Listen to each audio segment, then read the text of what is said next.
સોના ચાંદીના ભાવમાં તેજીની આંધી. કિલો ચાંદીનો ભાવ 2.5 લાખને પાર. સોનાના ભાવની પણ છલાંગ. 1 તોલું સોનું 1.5 લાખ નજીક.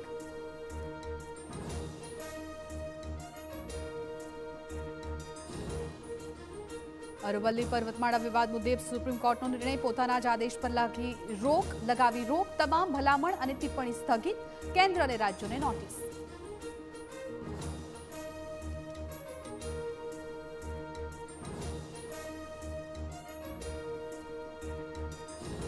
નર્મદા જિલ્લાના 150 આદિવાસીઓની ઘર વાપસી. ખ્રિસ્તી બનેલા આદિવાસીઓને પરત ફર્યા મૂળ ધર્મમાં. લોભ લાલચ ધર્મ પરિવર્તન કરાવાતું હોવાનો આરોપ.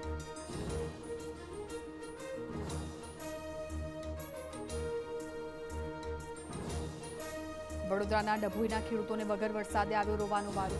માઇનોર કેનાલમાં વધુ પાણી છોડાતા ખેતરોમાં જળબંબાકારની સ્થિતિ. ઊભા પાકમાં ફરી વળ્યું પાણી.